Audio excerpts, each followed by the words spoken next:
तो हमारे नहीं, मैं बस बता रही हूँ बेसिकली हेल्थ को लेकर।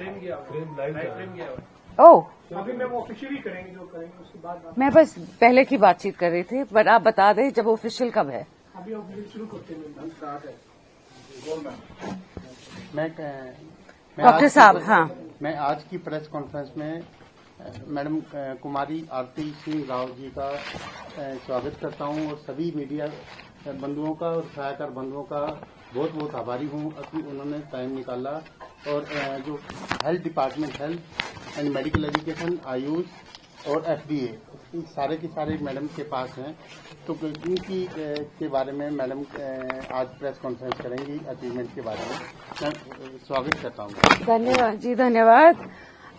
सबसे पहले तो मैं आप सभी का यहाँ पे आने के लिए शुक्रिया अदा करना चाहूंगी कि आप सभी आए।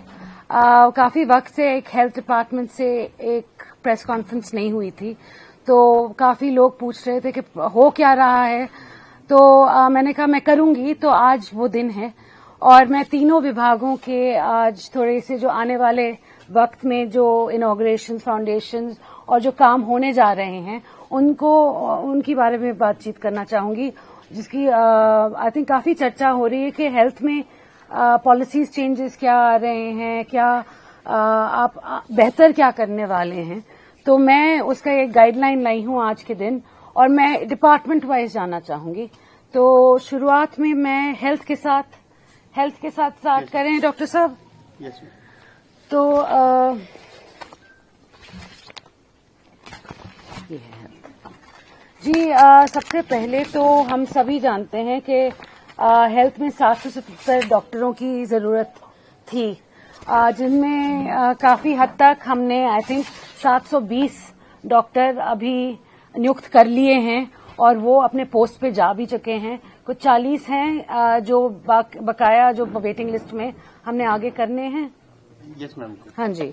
उसके साथ साथ हमारी ये पॉलिसी रही कि हम पहले जो टर्शरी लेवल है उसको फुलफिल करेंगे। तो हमने सिविल अस्पतालों में जो भी वैकेंसीज थी उनके ज्यादातर भरने की पूरी कोशिश की है आज के दिन। उसके साथ साथ बहुत सारी बिल्डिंगें हैं जिनका कंस्ट्रक्शन होना है।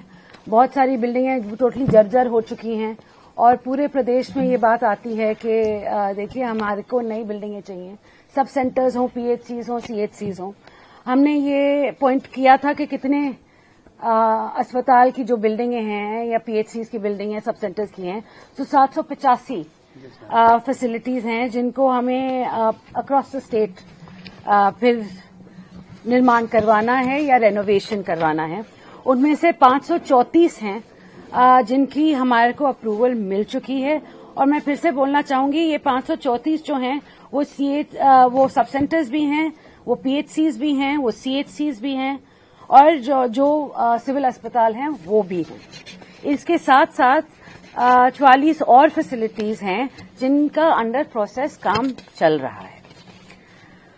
हमारे गाइडलाइंस के तौर पे हमें आपको मालूम होगा जब सब सेंटर्स और पीएचसीज की बात होती है तो पीएचसीज और सब सेंटर्स का जो गांव में होते हैं वो पंचायती राज देखता है उनका कंस्ट्रक्शन, और जो शहरों में होते हैं वो यूएलबी देखता है जी। तो ये रही कंस्ट्रक्शन की बात। अब सबसे बड़ा जो आज के दिन मेरे को लगता है, और अब हमारे सैनी जी की जो सरकार है, जब हमने बात की थी सीएम साहब से तो उनके भी दिल के बहुत करीब है कि हमारे एफआरयूज बहुत कम हैं, फर्स्ट रिस्पांस यूनिट, और हम चाहते हैं कि एफआरयूज बनता है त्रिकोण से। पीडियाट्रिशियन होना चाहिए, एनेस्थीसियोलॉजिस्ट होना चाहिए और गायनेकोलॉजिस्ट सर्जन होना चाहिए। और काफी वक्त से हमें ये त्रिकोण मिल नहीं रहे थे, अब धीरे धीरे मिलने लगे हैं और हमने काफी जगह एफआरयूज नए खोल भी दिए हैं। मैं आपको बताना चाहूंगी कि 2014 में हमारे पास बस 41 एफआरयूज थे पूरे स्टेट में, जो आज के दिन 87 हो गए हैं। और आने वाले वक्त में भी ये एफआरयूज इंक्रीज ही होंगे। हर महीने हम 2 से 3 FRU पिछले हफ्ते 3 और गए होंगे। पिछले हफ्ते ही 3 और FRUs खुले हैं। तो हमारी यही हमारा इरादा भी ये है और हमारा सपना भी ये है कि हमारी FRUs हर डिस्ट्रिक्ट में 3-4 जगह एटलीस्ट खुले हों। इसके साथ साथ ब्लड बैंक्स की भी बात चर्चा होती है कि सरकार के पास ब्लड बैंक्स नहीं है। हमने 2 नए ब्लड बैंक्स भी शुरू किए हैं, सिविल अस्पताल चरखी दादरी और पानीपत में।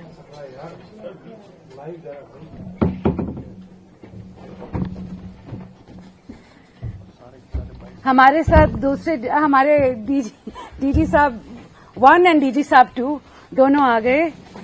आपको मालूम है कि पिछले हफ्ते हमने उज्ज्वल दृष्टि योजना की थी। हिसार में मैं थी और पूरे प्रदेश में सिविल अस्पताल, CHCs और सब डिविजनल अस्पताल के थ्रू हमने आंखों के चश्मे, जो चश्मे हैं वो बांटे थे लोगों के बीच में, और साथ साथ हमने आई टेस्ट भी करवाए थे और 1,40,000 तक हमने चश्मे बांटे हैं और साथ साथ 40,000 हम बच्चों के भी टेस्ट करवा रहे हैं और जहां उनकी भी जरूरत पड़े 40,000 हमारे पास उनके लिए भी चश्मे हैं।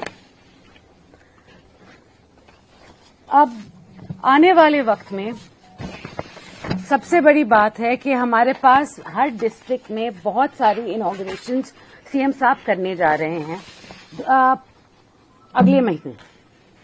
तो उसकी भी लिस्ट मेरे पास है जी। मैं डिस्ट्रिक्ट वाइज बताऊं, आप बताएं? मैं डिस्ट्रिक्ट वाइज बता देती हूं। जब अंबाला की बात आती है तो हमारे पास 5 सब हेल्थ सेंटर्स हैं जिनका फाउंडेशन लगने जा रहा है। रेनोवेशन, डिस्ट्रिक्ट अस्पताल के रेनोवेशन लगने जा रहा है। ये टोटल 5 करोड़ 28 लाख में होने जा रहा है। भिवानी में हमारे पंडित नेकीराम गवर्नमेंट मेडिकल कॉलेज का इनॉग्रेशन होने जा रहा है और एक सब हेल्थ सेंटर उसके साथ साथ। चरखी दादरी में 11 नए सब हेल्थ सेंटर का फाउंडेशन स्टोन सीएम साहब रखेंगे। फरीदाबाद में क्रिटिकल केयर हॉस्पिटल ब्लॉक का फाउंडेशन रखने जा रहे हैं। नर्सिंग कॉलेज 2 बनने जा रहे हैं फरीदाबाद में। डिस्ट्रिक्ट अस्पताल में एक 200 बेड का MCH विंग का फाउंडेशन रखने जा रहे हैं सीएम साहब। फतेहाबाद में 3 सब हेल्थ सेंटर बनने जा रहे हैं। गुरुग्राम में डिस्ट्रिक्ट अस्पताल के रिपेयर वर्क का हो रहे हैं। सब हेल्थ सेंटर खुल रहा है और एक ब्लॉक हेल्थ यूनिट का खुल रहा है। हिसार में 8 नए सब हेल्थ सेंटर्स खुल रहे हैं। झज्जर में 2 सब हेल्थ सेंटर्स और 2 ब्लॉक पब्लिक हेल्थ यूनिट खुलने जा रहे हैं। जींद में आपका कम्युनिटी CHC जो है उसका फाउंडेशन स्टोन लगने जा रहा है 2 जगहों पे, उचाना और कंडेला में। PHC भी लगने जा रहे हैं और सब हेल्थ सेंटर भी 2 जगह बनने जा रहे हैं। कैथल में 13 फाउंडेशन स्टोन लगने जा रहे हैं सब हेल्थ सेंटर्स के। अब करनाल में क्रिटिकल केयर ब्लॉक का फाउंडेशन लगने जा रहा है। Medical college Pandit Deendayal Upadhyay UHS कोटेल, इसका इनॉग्रेशन होने जा रहा है। ये हो गए अभी तक 2 मेडिकल कॉलेजेस जिनका इनॉग्रेशन सीएम साहब करने वाले हैं। डिस्ट्रिक्ट अस्पतालों का ICU DCH करनाल में इनॉग्रेट होने जा रहा है। उसके साथ साथ रिपेयर वर्क भी हो रहा है। CHC बन रही हैं और 9 सब हेल्थ सेंटर्स दिए जा रहे हैं, फाउंडेशन स्टोन लगाए जा रहे हैं। कुरुक्षेत्र में एक नर्सिंग कॉलेज का इनॉग्रेशन हो रहा है और 2 हेल्थ सेंटर खुलने जा रहे हैं और एक PHC का इनॉग्रेशन हो रहा है। महेंद्रगढ़ में एक और, आप सभी जानते हैं, मेडिकल कॉलेज बन गया है कोरियावास में, उसका भी इनॉग्रेशन होने जा रहा है। और इसके साथ साथ नारनौल में एक ट्रॉमा सेंटर है, उसका भी इनॉग्रेशन सीएम साहब करने जा रहे हैं। नूह में क्रिटिकल केयर हॉस्पिटल ब्लॉक का फाउंडेशन लगने जा रहा है। उसके साथ साथ एक MCH मदर एंड चाइल्ड अस्पताल, वो भी उसका फाउंडेशन लगने जा रहा है। डिस्ट्रिक्ट हॉस्पिटल मांडीखेड़ा में जो CH है हमारा सिविल अस्पताल, उसका रिपेयर वर्क होने जा रहा है। और एक प्राइमरी हेल्थ सेंटर भी लगने जा रहा है। और इसके बाद सभी बोलते हैं कि हम मेवात का ख्याल नहीं रखते। सबसे ज्यादा आज के दिन सब हेल्थ सेंटर जो खुलने जा रहे हैं वो है पूरे 21, वो नू को मिलने वाले हैं।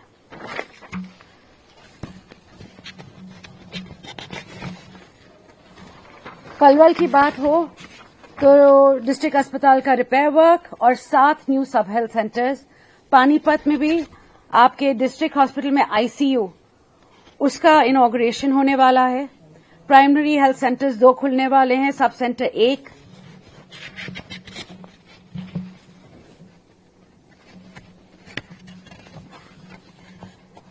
पंचकुला, यहां पे एक कॉलेज ऑफ नर्सिंग का इनॉग्रेशन, बिल्डिंग का इनॉग्रेशन होने वाला है। और डिस्ट्रिक्ट अस्पताल में जो मैटरनिटी ब्लॉक है उसका फाउंडेशन, एडिशनल ब्लॉक का फाउंडेशन, और सब हेल्थ सेंटर्स 2 बनने जा रहे हैं, 3 बनने जा रहे हैं टोटल। पंचकुला नहीं, ये पंचकुला का, सॉरी, ये था रेनोवेशन और नर्सिंग कॉलेज सिर्फ पंचकुला का। अब रेवाड़ी की बात आती है। रेवाड़ी में सिविल अस्पताल का एडिशनल ब्लॉक बनने, फाउंडेशन करने जा रहे हैं CM साहब। मैटरनिटी ब्लॉक का फाउंडेशन करने जा रहे हैं CM साहब। और फिर साथ साथ सब हेल्थ सेंटर 3 देने जा रहे हैं रेवाड़ी डिस्ट्रिक्ट को। रोहतक डिस्ट्रिक्ट में मेडिकल कॉलेज का बेसिकली रेनोवेशन करने जा रहे हैं और हेल्थ ब्लॉक यूनिट 1 बनने जा रहा है। सिरसा, मैं कहूंगी नू नहीं, आई थिंक सिरसा में सबसे ज्यादा पब्लिक सब हेल्थ सेंटर्स हैं, कुछ आई थिंक 25 या 26 हैं। पूरे सिरसा में 26 से 30 सब हेल्थ सेंटर्स बनने जा रहे हैं। Sonipat critical care block foundation Khanpur कला में, और डिस्ट्रिक्ट अस्पताल में एक MCH यूनिट का फाउंडेशन स्टोन, और बाकी रिपेयर वर्क। और सब हेल्थ सेंटर्स 5 मिल रहे हैं सोनीपत को। ये थी बड़े बड़े शब्दों में हेल्थ की। ये एक ही दिन करेंगे? हाँ जी, हाँ जी। अभी तो प्लान यही है, वो CM साहब की तरफ से आपको 2 मेडिकल कॉलेज हैं, 3 हैं। 3। हाँ जी। ये इस एकेडमिक सेशन से तो नहीं आ रहे हैं? इनॉग्रेशन हो रही है इन तीनों की। जी अभी हम क्या कर रहे हैं, हम कोशिश कर रहे हैं ज्यादा से ज्यादा हम डॉक्टर्स, प्रोफेसर्स, असिस्टेंट प्रोफेसर्स वहां पे कार्यरत करें ताकि हम जल्द से जल्द खोल सकें। नेक्स्ट पे होगा? हाँ जी, 26-27 से होगा। 26-27 से ही होगा। मगर अगर हम काम आपने वो करवा दी मैम, एक का इंस्पेक्शन कोरियावास का इंस्पेक्शन हो गया है, भिवानी का होने को है। हाँ जी, दोनों का हो गया। चलिए बहुत बढ़िया। मगर स्टूडेंट्स कब तक आएंगे? इंस्पेक्शन की रिपोर्ट आते ही मैम, तो अगले साल ही आएंगे। तो वो तभी मैं बोली ना, अगले साल ही हो सकता है, ये तो इस साल नहीं हो सकता। भिवानी का हम कोशिश कर सकते हैं, मगर हम पक्का तो हम अगले साल तक ही प्रॉमिस करेंगे इसको, क्योंकि हमारी पूरी कोशिश है आज के दिन कि हम ये तीनों जो कॉलेजेस हैं वो जल्द से जल्द अपने पैरों पे खड़ा करें और स्टूडेंट्स को इसके, और आई थिंक इन दोनों को मिला के हमें 300 और सीट्स मिल जाएंगी MBBS की। वो बहुत बड़ी बात है, क्योंकि हमारे पास आज के दिन डॉक्टर्स की कमी बहुत ज्यादा है। तो जितने मेडिकल कॉलेजेस बनेंगे और जितने हमें स्टूडेंट्स मिलेंगे, तो आगे जाके आई थिंक हरियाणा सरकार को भी कोई आने वाले वक्त में प्रॉब्लम नहीं होगी डॉक्टर्स और MOs मिलने की। बजट की बात करें तो इन 3 कॉलेजेस की चरखी दादरी नहीं, यू आर रॉन्ग।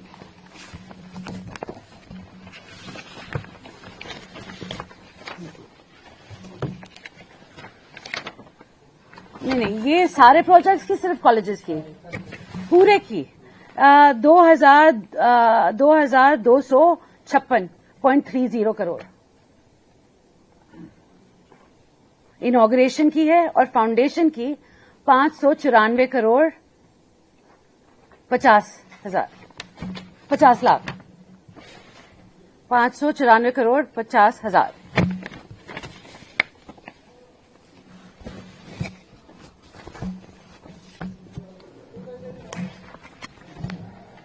अब मैंने ज्यादा तौर पे आपको बता ही दिया है कि 3 कॉलेजेस खुलने जा रहे हैं,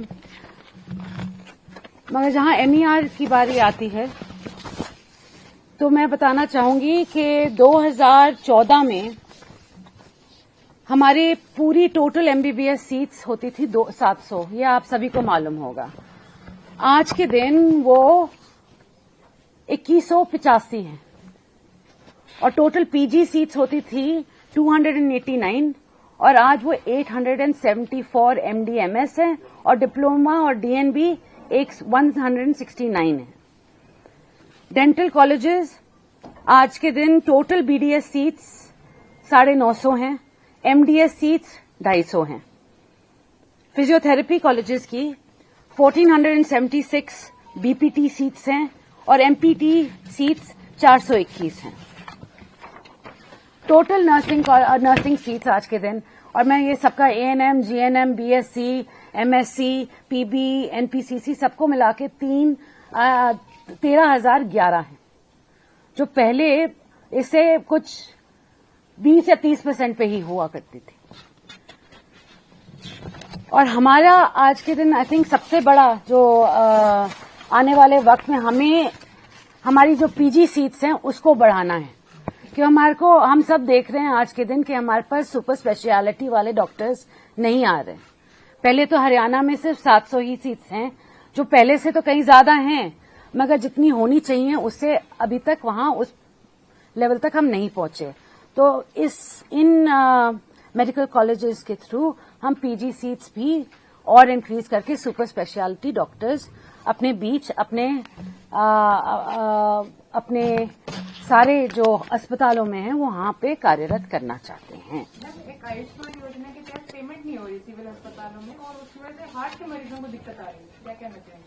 मैं ये कहना चाहूंगी कि आप पहले तो जब प्रश्न करें तो आप बोलें कि आप एक इंस्टीट्यूशन की बात कर रहे हैं और बाकियों की नहीं कर रहे।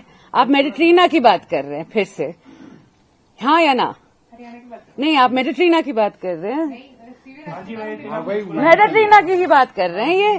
हाँ जी, मैं बोलूं कि ये पूरे हरियाणा की बात नहीं है, ये एक अस्पताल की बात है जिनके पास 4 ब्रांचेस हैं, जिनकी बात आई है सामने।